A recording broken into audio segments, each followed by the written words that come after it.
millénaire a eu pour effet d'attiser les ardeurs des membres des sectes vouant un culte aux ovnis, un phénomène qui allie religion et science-fiction. La croyance en ces anges technologiques provient de la longue histoire de la foi de l'humanité en un plan universel divin.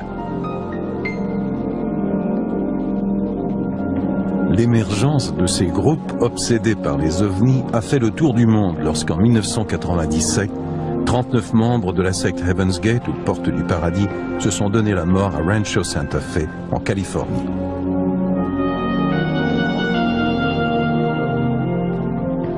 Les récits bien réels des survivants de la Porte du Paradis se lisent comme des romans de science-fiction. La fille d'une des fondatrices de la secte nous raconte la quête extraterrestre de sa mère. La mère d'une des victimes décrit les transformations insolites de son fils. À quelques kilomètres à peine de Rancho Santa Fe, les membres d'un autre groupe, l'Académie Unarius, se rendent sur un terrain d'atterrissage secret pour extraterrestres où, selon eux, se poseront 33 engins spatiaux en l'an 2000. Comment interpréter cette obsession qui pousse certaines personnes à tenter d'entrer en contact avec une race extraterrestre? Est-ce tout simplement un besoin de croire en l'inexplicable?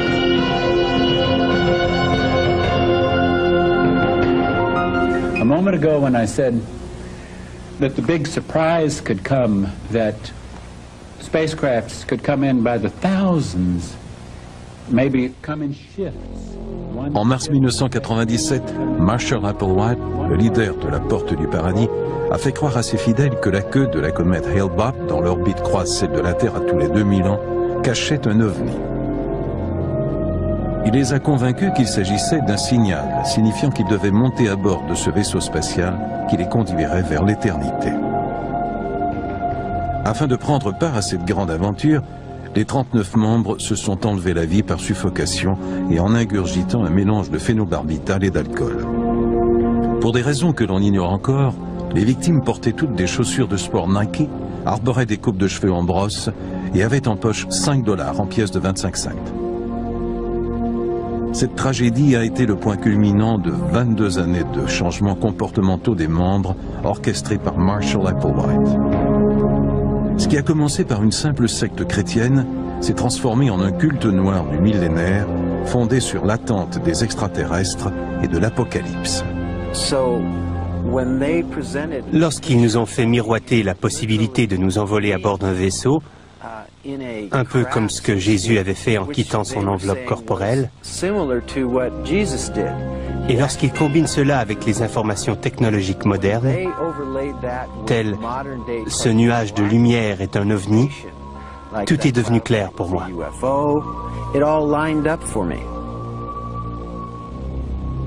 À leur début, Marshall Applewhite et sa cofondatrice Bonnie Nettles avaient convaincu leurs disciples qu'ils étaient des émissaires de Dieu, qu'ils étaient sur Terre pour sauver l'humanité de ce monde corrompu.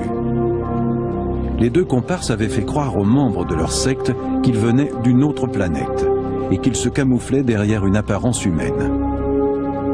Ils promettaient le salut aux membres qui pouvaient refouler leurs besoins et leurs désirs, comme la sexualité, l'argent et les drogues. Mais comment cette association bizarre et désespérée entre la science-fiction et la folie du millénaire a-t-elle pris naissance? Avant que Marshall Applewhite et Bonnie Nettles deviennent des présumés agents extraterrestres, ils vivaient tous deux un désespoir silencieux. Leur collaboration malsaine commence à Houston, au Texas, au début des années 70. La fille de Bonnie, Terry Nettles, se souvient que lorsqu'elle avait 14 ans, elle allait dans la cour avec sa mère et scrutait le ciel à la recherche d'ovnis, dans l'espoir d'être prise à bord. J'aurais aimé que les extraterrestres nous emmènent loin d'ici. Nous ne sentions pas que nous appartenions à ce monde. Nous nous sentions comme des observatrices extérieures. Ma mère et moi y rêvions souvent et nous désirions vivre quelque chose de différent. Parallèlement, l'existence idyllique de Marshall Applewhite commence à s'effondrer. Son union de 16 ans se dissout et sa carrière de professeur de musique dans un collège prend fin lorsqu'il est accusé d'avoir eu une relation homosexuelle avec un étudiant. Bonnie Lou Nettles rencontre Applewhite à l'époque où son propre mariage de 23 ans s'écroule aussi. Ils se sont rencontrés en 1972 au théâtre où je travaillais. Il enseignait la musique et les arts dramatiques. Toute cette histoire a commencé lorsque ma mère dressait l'horoscope de quelques mères. Ma mère m'a dit que le profil astrologique d'Applewhite était particulier, que cet homme avait quelque chose de différent. Dès le début, la relation de Bonnie Nettles et Marshall Applewhite est basée sur un lien spirituel et platonique. Ils transforment leur doctrine Nouvel Âge et chrétienne en une petite entreprise et partent à la recherche de fidèles. Tandis que Nettles connaît la Bible par cœur, Applewhite, aussi connu sous le nom de Herf, est le porte-parole de l'entreprise. Au jour de l'an 1973, Applewhite et Nettles entreprennent ce qu'ils appellent leur périple spirituel. Bien que Bonnie Nettles ait laissé sa fille et son fils à son ex-mari, elle écrit régulièrement à Terry. Un an plus tard, leur évangile peu orthodoxe commence à prendre forme. 26 juillet 1973, ma très chère Terry, nous sommes enfin sortis de la noirceur et nous connaissons maintenant le but de notre mission. Nous avons été envoyés pour obéir aux Saintes Écritures comme l'avaient fait Jésus et plusieurs autres. Ceci a été révélé dans l'Apocalypse de Saint Jean. Je ne rigole pas, je savais qu'il s'agissait de quelque chose de très important depuis le début. En cours de route, ils éprouvent quelques difficultés financières et Applewhite est arrêté au Kansas pour avoir volé une automobile de location. Pendant ces 6 mois de détention, il en profite pour peaufiner sa doctrine. Peu après la libération d'Applewhite, les deux partenaires prennent contact avec un ufologue du nom de Hayden Hughes dans le but de faire diffuser plus largement leur message. Herf Applewhite m'a dit « Hayden, tu pourrais nous rendre un immense service en utilisant tous les moyens dont tu disposes pour déclarer qu'il existe 2 individus qui soutiennent que l'on peut vaincre la mort, tout comme Jésus l'a fait il y a 2000 ans. » Ils ont ensuite comparé la mort au phénomène de la chenille qui se transforme en papillon. Selon eux, l'homme peut aussi se métamorphoser et accéder ainsi à l'au-delà. Ils baptisent leur groupe Human Individual Metamorphosis. À l'automne 1975, Applewhite et Nettles se donnent des noms comme Bo et Peep, Guinée et Pig, ou Do et Ti, soit l'équivalent français des notes de musique Do et Si. Ils se plaisent aussi à s'appeler The Two, en référence aux 2 témoins de l'Apocalypse qui ont été tués pour ensuite monter au ciel. Lors de leur campagne de recrutement dans tous les États-Unis, ils se font extrêmement persuasifs et tentent de séduire les membres potentiels avec un discours à saveur de science-fiction. Je trouvais tout cela très intriguant. Leur message attirait littéralement les gens comme à l'époque des apôtres. C'était Pierre, Jacques, Jean et Matthieu qui soudainement quittaient leur emploi pour suivre leur professeur. Nous vivions une situation identique. Bonnie et Herf leur ont simplement dit de les suivre, et c'est ce qu'ils ont fait. Applewhite convainc même certaines personnes qu'il est télépathe et peut communiquer avec elles à l'aide de codes de la pensée. Un jour, il m'a dit « Monsieur Hughes, si jamais vous avez besoin de me joindre », puis il m'a donné un code secret sous forme d'une prière destinée à Bonnie et à lui. Environ 15 semaines plus tard, les médias se sont intéressés à quelques personnes qui avaient disparu en Oregon après avoir assisté à une conférence sur les ovnis. J'ai donc décidé d'utiliser le code. Le lendemain, j'ai reçu un coup de téléphone et lorsque la voix a dit « Vous avez demandé », je me suis dit qu'après tout, ces personnes étaient peut-être vraiment celles qu'elles prétendaient être. La secte Human Individual Metamorphosis attire un nombre considérable d'anciens adeptes de la contre-culture hippie. La majorité des membres avaient déjà été impliqués dans d'autres mouvements religieux et partageaient des intérêts ésotériques communs, comme Est, la méditation transcendantale, le tarot, l'astrologie. Ils étaient en quête religieuse et spirituelle. Afin d'assurer la santé financière de l'entreprise, les membres vendent leur sang dans des banques de sang et sollicitent les librairies chrétiennes. Certains membres riches font même don de leurs fonds en fidéicommis. Un des membres les plus jeunes qui a joint la secte, à la grande surprise de sa mère, Nancy Brown, s'appelle David Moore. Lorsque David est venu me faire ses adieux, Je l'ai observé de très près, afin de déceler dans son regard et ses propos des signes d'aliénation. Mais il semblait très calme, et il m'a dit que le message de Marshall et Bonnie le touchait comme rien n'avait pu le faire auparavant.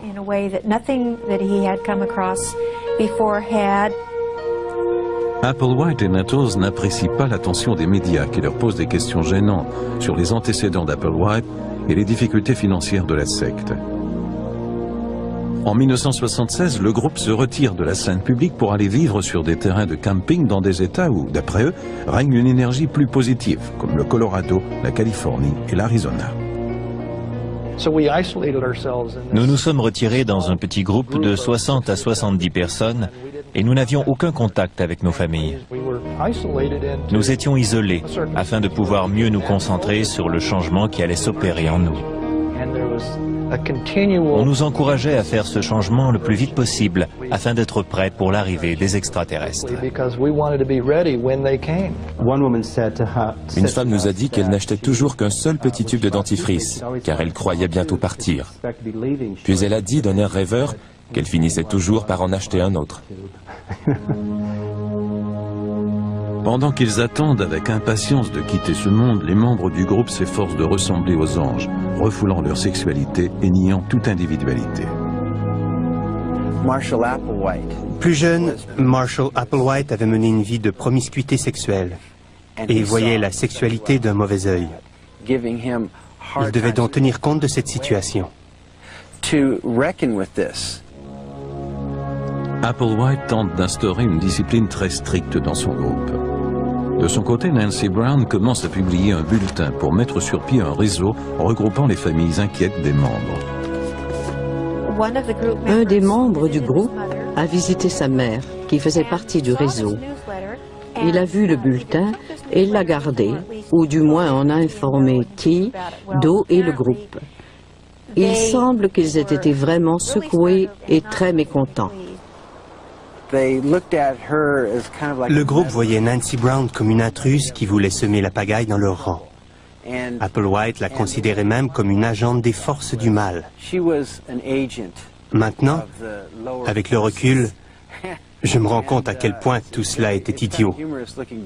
Mais à l'époque, c'était très sérieux, car Applewhite nous faisait croire que quelqu'un nous voulait du mal.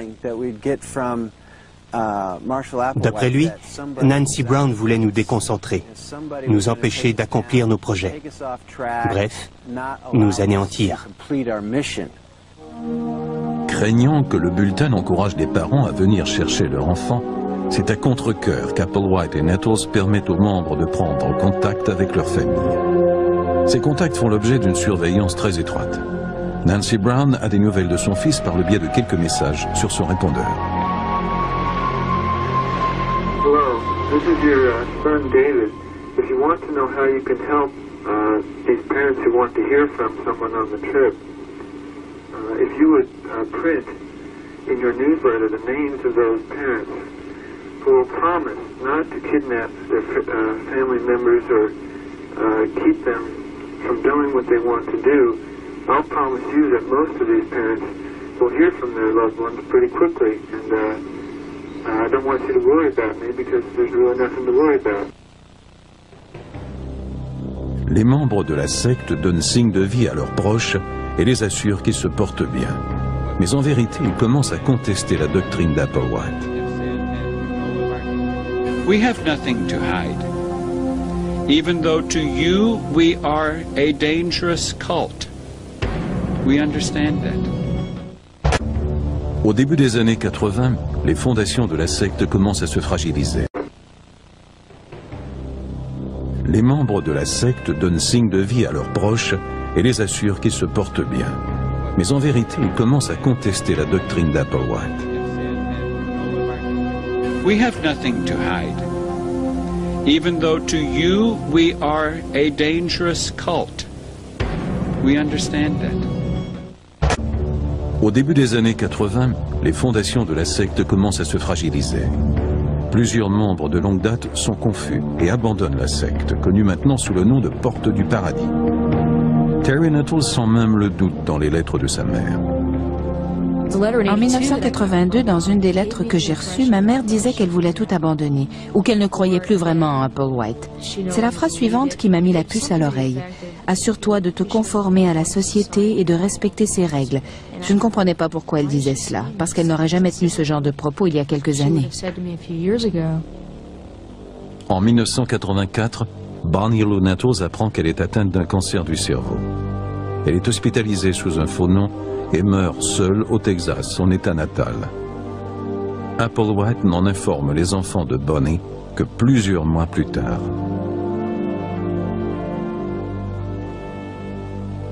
Elle n'était qu'à 3 heures de moi, et personne ne s'est même donné la peine de m'appeler pour me dire que ma mère était mourante, afin que je puisse être à ses côtés. Personne. Je me sentais complètement dépossédée. J'ai passé de nombreuses nuits à pleurer. Le lendemain, lorsque je me réveillais, mon oreiller était trempé. J'avais pleuré toute la nuit. Bien que Marshall continue sa route sans sa bien-aimée Bonnie, il est quand même ébranlé par sa mort. La mort de T a été une rude épreuve pour Doe, ainsi que pour tous les membres du groupe qui devaient maintenant remettre leur engagement en question. Croyons-nous que tout cela est vrai ou est-ce une arnaque? Comment expliquer que le corps d'un messager de Dieu soit resté sur Terre même après sa mort? Marshall Applewhite doit réviser sa doctrine. Il devait fournir des explications sur ce qui s'était passé. Applewhite a donc avancé qu'on pouvait atteindre la transcendance spirituelle à l'aide d'autres moyens qu'une simple rencontre du troisième type. Maintenant, le suicide faisait aussi partie des options.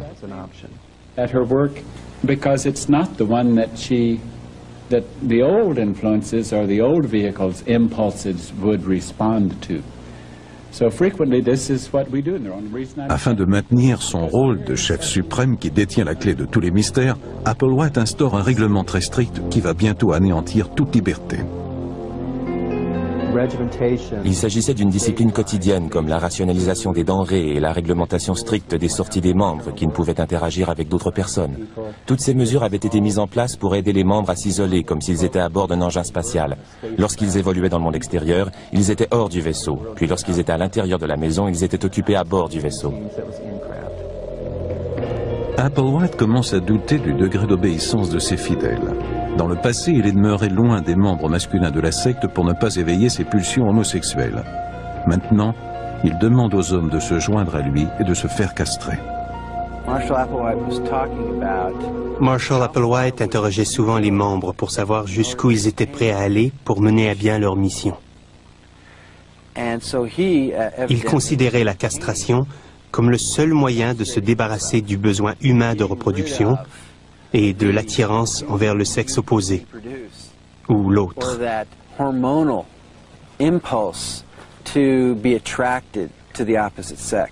C'est là que je me suis dit, oh non, c'est pas possible. Je me suis dit que tout cela était allé trop loin. Michael Conyers n'a pas subi l'intervention chirurgicale, mais Applewhite et 6 autres membres se rendent à Mexico pour y être castrés. Au début des années 90, Marshall Applewhite utilise l'Internet pour propager son message. Il crée même une entreprise du nom de Higher Source qui construit des sites web personnalisés.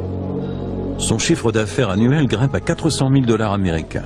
Grâce à ce revenu, la secte peut recruter de nouveaux membres en faisant paraître des publicités pleine page dans plusieurs journaux, dont le USA Today. Doe a reçu l'ordre de sortir dans le monde à nouveau et de recruter des membres supplémentaires pour faire partie de la soi-disant deuxième vague. Bref, toute personne prête à entreprendre cette transition ou qui avait manqué le bateau la première fois. La moindre chose est désormais interprétée comme un signal de l'au-delà. En Californie, la secte croit que le ciel lui envoie un message annonçant un désastre imminent. Les feux de forêt de la région avaient rendu le ciel et le soleil écarlates. Les membres de la secte ont interprété ce phénomène d'un passage de la Bible qui annonçait la fin des temps. En mars 1997, la comète Hale-Bopp s'approche de l'orbite de la Terre pour la première fois depuis 2000 ans. Applewhite a prophétisé qu'un ovni suit la queue de la comète. il soutient que c'est le signal qu'ils attendent tous et qu'un engin spatial provenant de l'au-delà va enfin les ramener chez eux, au paradis.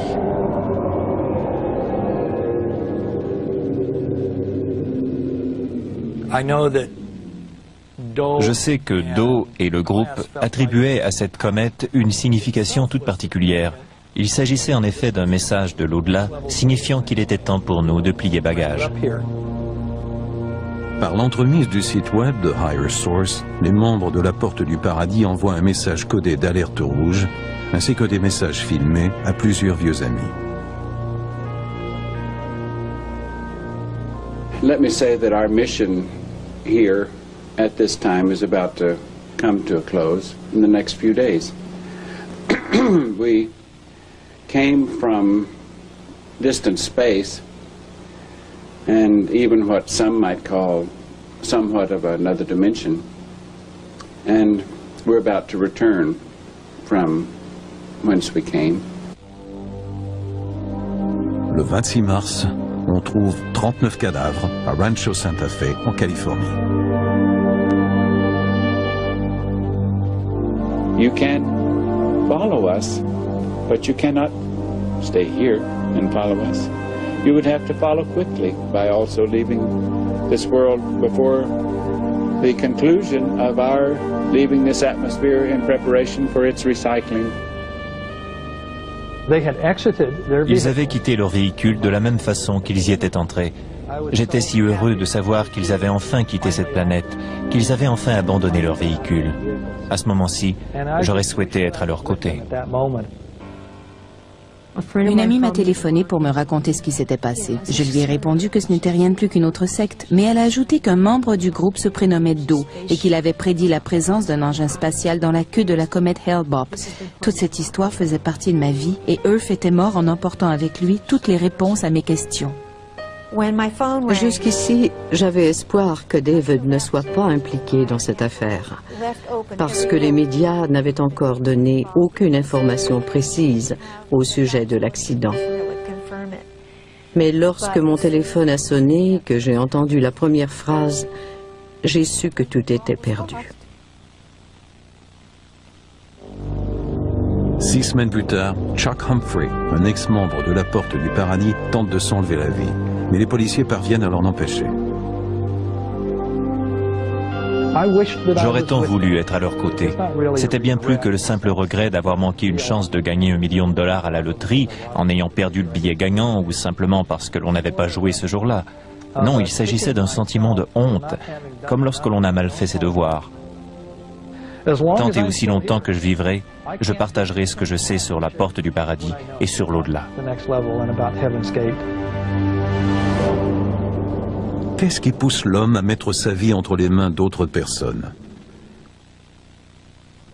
Michael Conyers a été membre de la secte pendant 13 ans.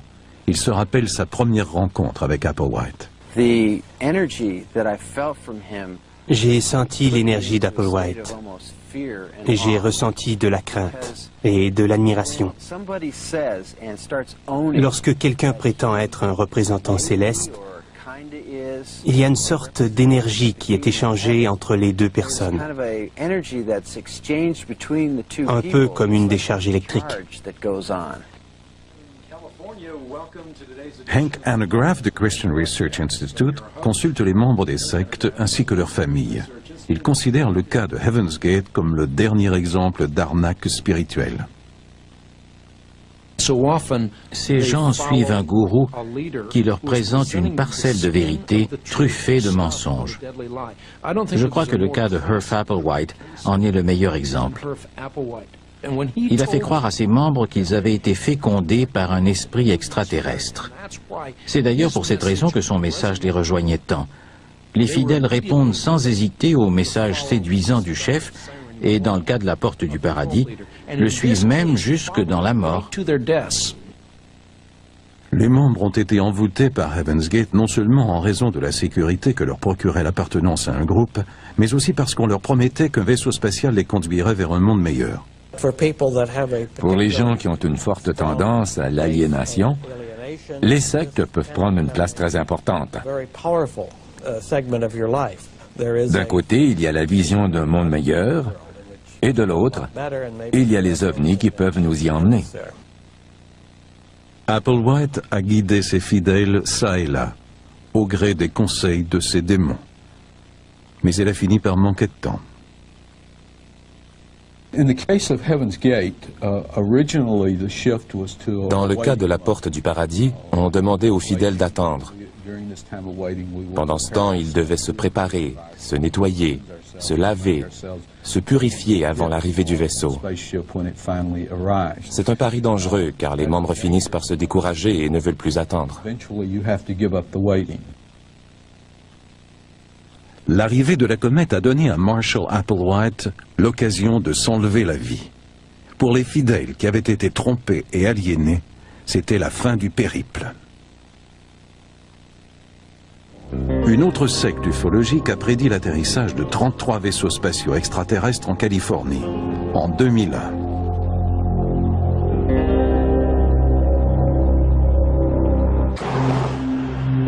À quelques kilomètres de Rancho Santa Fe et du manoir de la Porte du Paradis, les étudiants de l'Académie Unarius suivent des cours de thérapie de la vie antérieure, de physique interdimensionnelle et de psychologie de la conscience. En 1954, Ernest et Ruth Norman fondent l'Académie Unarius à Glendale, en Californie. Ruth prophétise que des soi-disant frères de l'espace vont descendre sur Terre en l'an 2001 afin de construire une université où l'on va découvrir toutes les solutions aux problèmes mondiaux. Après la mort d'Ernest, Ruth déclare que son mari lui a demandé d'acquérir des terres dans les environs de Hamul en Californie qui feront office de terrain d'atterrissage pour les futurs ovnis. They are coming to Earth and will land here. I bought this acreage for that purpose. En 1994, lorsque Ruth Norman décède, c'est Charles Spiegel, un membre de l'Académie depuis 25 ans, qui est promu au rang de directeur. En 1949, Charles Spiegel a eu, dans un bureau de poste de Los Angeles, une vision qui allait changer le cours de sa vie.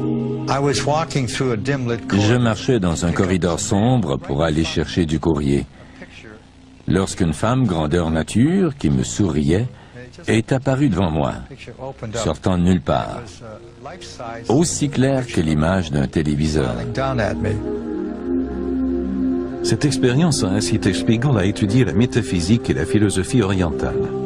Ses recherches l'ont mené à un livre d'Ernest Norman, un des cofondateurs de l'Académie Unarius. Le livre de Norman abordait la vie antérieure, les voyages astro vers d'autres dimensions et les ovnis. Charles Spiegel a pris contact avec les Norman. La sonnette a retenti et c'est Ruth qui a ouvert. Elle se tenait sur le seuil de la porte et elle était identique à la vision que j'avais eue au bureau de poste fédéral en 1949.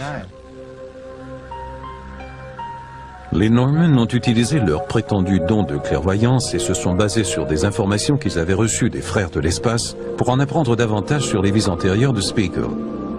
Ils lui ont révélé qu'il avait été jadis Ponce Pilate. Ils ont ensuite reconstitué sa vie en tant que gouverneur de Rome qui a condamné Jésus de Nazareth à être crucifié. C'était mon premier contact avec le concept des multiples facettes de notre être et des vies antérieures. Nous sommes toujours la même personne, puisque ce que nous avons déjà accompli fait partie intégrante de notre personnage. D'après Spiegel, plus de 20 000 personnes ont acheté les livres des Norman, consulté leur site web ou visité leur centre en Californie. Marion Kimmus, une des étudiantes de Spiegel, prétend elle aussi avoir eu une vision avant de s'inscrire à l'Académie Unarius. Nous étions dehors en train d'observer les étoiles, de profiter de la nuit, quand soudain nous nous sommes retournés et avons vu un ovni qui planait près du sol. C'était un spectacle de lumière exceptionnel. Toutes les couleurs de l'arc-en-ciel y étaient et des rayons lumineux sortaient du vaisseau. On aurait dit une danse de lumière scintillante et vibrante. C'était extraordinaire. Le vaisseau flottait sur place en silence. Les ovnis nous rendent visite depuis longtemps et j'ai eu la chance d'en voir un. Marion Kimmus a interprété cette vision comme un signe venant des frères de l'espace, les mêmes qui vraisemblablement communiquent avec les Norman. Marion croit que l'esprit d'Ernest Norman a déjà visité Mars et qu'il en a rapporté des informations importantes. L'esprit d'Ernest Norman a visité Mars et a vu les civilisations souterraines qui abritent les Martiens. Une supernova s'est produite et les Martiens ont été avertis qu'elle brûlerait la surface de leur planète. Si vous avez déjà vu des images de Mars, vous avez sûrement remarqué qu'il y avait des genres de canaux et c'est là que vivent les Martiens.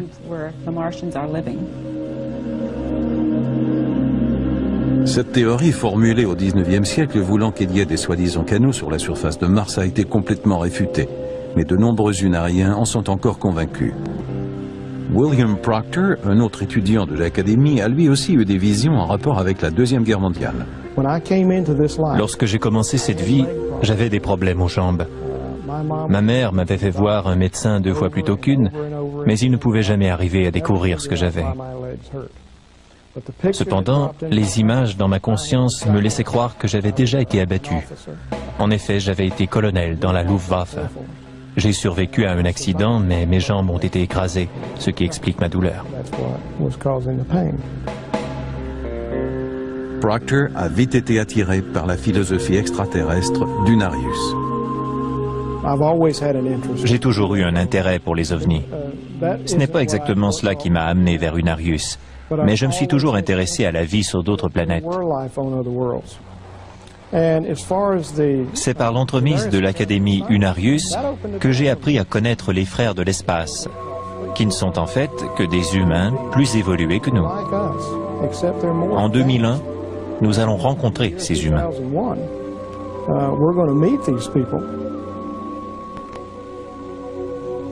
Qu'arrivera-t-il si les frères de l'espace ne se manifestent pas? Assisterons-nous à un autre suicide collectif comme celui de la porte du paradis?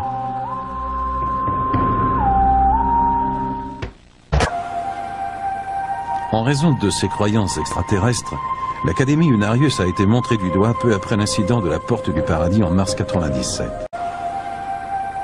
En raison de ses croyances extraterrestres, l'Académie Unarius a été montrée du doigt peu après l'incident de la porte du paradis en mars 1997. Est-ce que Charles Spiegel est aussi capable de mener ses fidèles vers une mission suicide du jugement dernier?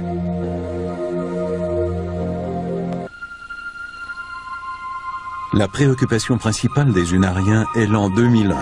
Selon l'une des prophéties de la cofondatrice Ruth Norman, le premier engin spatial atterrira dans le triangle des Bermudes, tandis que les 32 autres atterriront à Hamul en Californie, sur le terrain de 68 acres surplombant la propriété de l'Académie des sciences Unarius.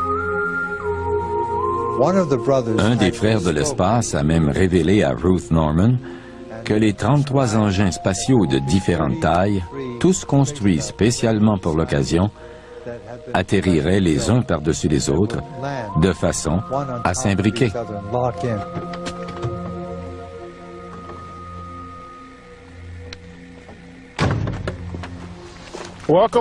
Bienvenue au futur terrain d'atterrissage.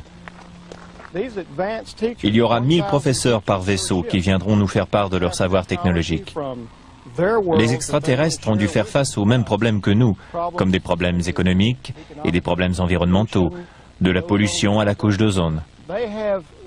Ils ont les problèmes que nous avons ici. Ils les ont tous vécus.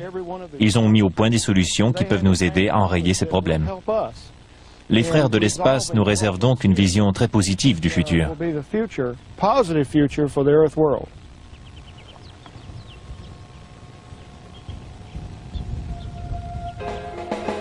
Hamon est aussi le théâtre d'un psychodrame annuel appelé le Conclave de la Lumière.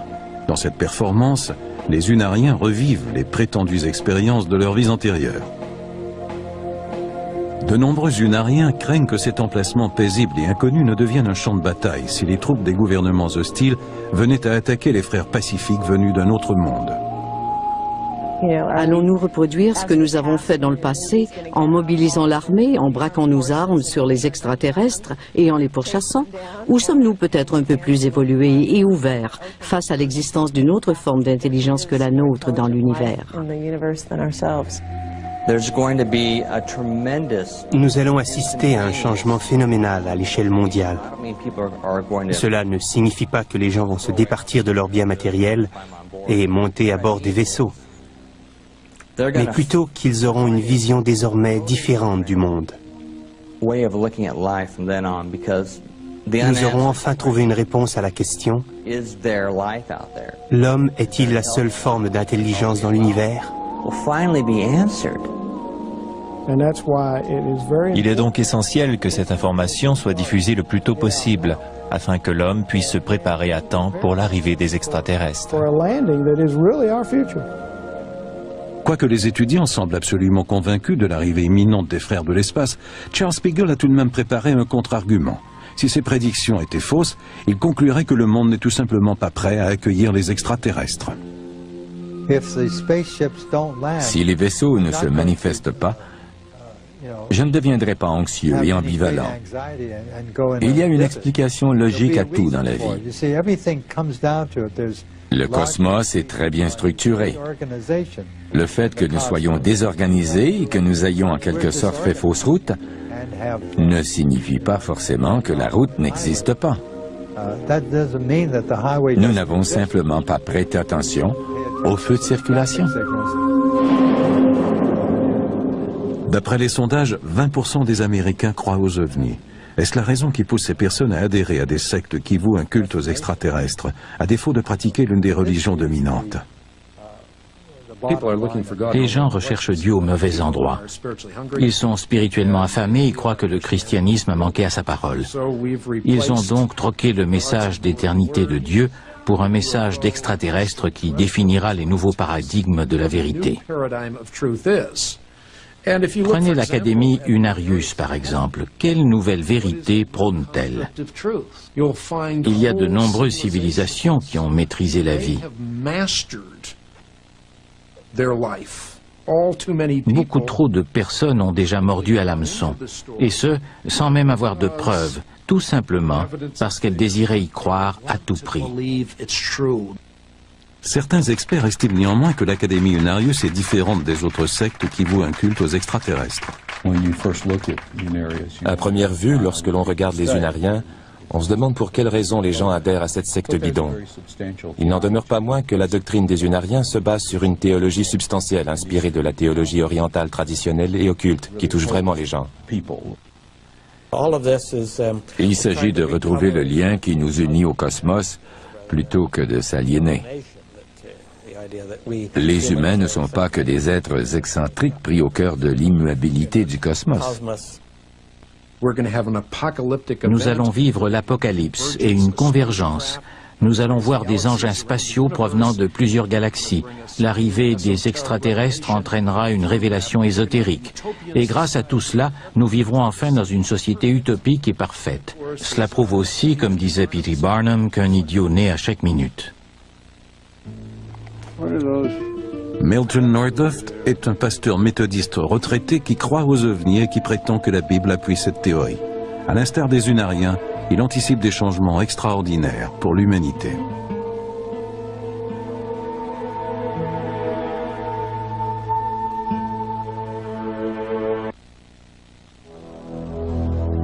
L'homme a toujours été fasciné par le ciel. Les groupes qui vouent un culte aux ovnis glorifient ce lien stellaire. Les religions dominantes ne reconnaissent que très peu, voire pas du tout, les passages bibliques qui décrivent des manifestations d'extraterrestres. Dans les montagnes de Sedona, en Arizona, Milton Nordoft, un pasteur méthodiste de 85 ans à la retraite, partage les valeurs chrétiennes et les idées des sectes qui vouent un culte aux extraterrestres. L'éveil du révérend Nordoft s'est produit lorsqu'il a vu ce qu'il croit être des ovnis dans un ciel en périphérie de New York. L'objet que nous avons vu au début ressemblait davantage à un pylône radio ou quelque chose du genre. Alors nous n'y avons pas prêté attention, nous avons continué à avancer. Mais environ 5 ou 6 kilomètres plus loin, il y en avait un autre, puis 4 ou 5 autres. Leur lumière était orange, verte, rouge et blanche et elle clignotait. J'ai pensé que ces soucoupes m'offraient un spectacle. C'est ainsi que j'ai été initié concrètement aux ovnis.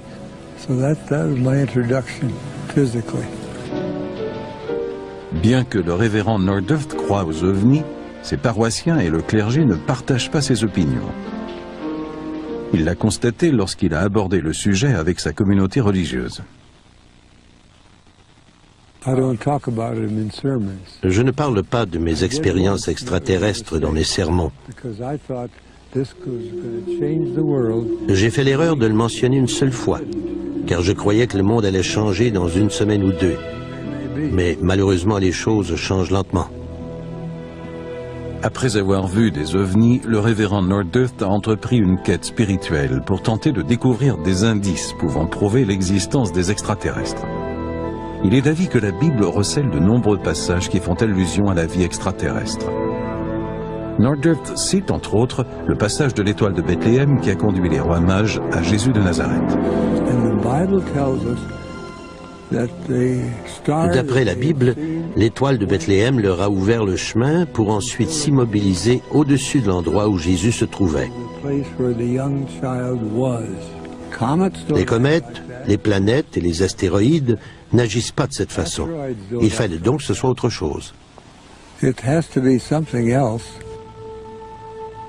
Milton Norduth croit aussi à la réincarnation. Certains bouddhistes, hindous, amérindiens ainsi que de nombreuses sectes qui vouent un culte aux extraterrestres partagent cette croyance antique. Selon Norduth, la réincarnation est la clé de nombreux mystères de la vie. La réincarnation ne faisait pas partie de mes croyances.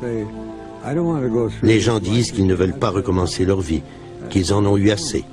Il ne s'agit pourtant pas de recommencer la même vie, mais bien une nouvelle vie qui vous enseignera des choses différentes.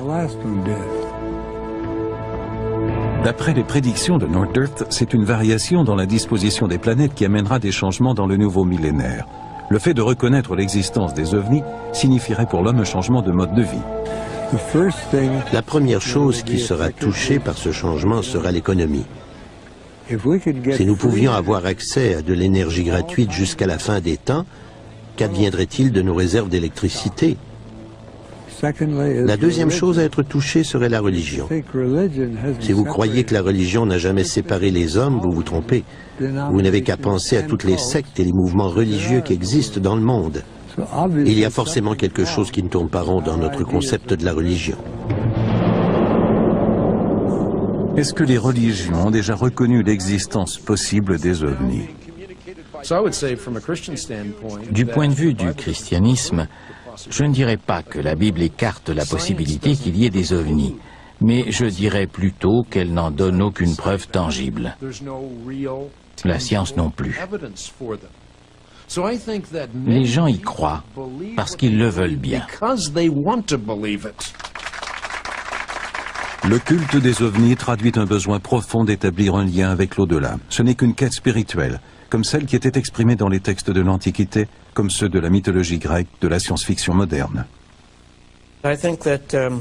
Les écrits de Carl Jung, un psychologue célèbre, permettent de reconnaître aux ovnis un caractère religieux. D'après Jung, les extraterrestres seraient, en quelque sorte, les anges technologiques d'une société technologique. Autrement dit, les entités célestes que l'homme appelait anges et dieux voyagent maintenant à bord de vaisseaux spatiaux. Au fil du temps, l'homme s'est tourné vers l'espace et les étoiles dans l'espoir d'y trouver des réponses. Peut-on attribuer cela au fait que les cieux représentent l'harmonie et l'ordre que l'homme ne retrouve pas dans son monde instable ?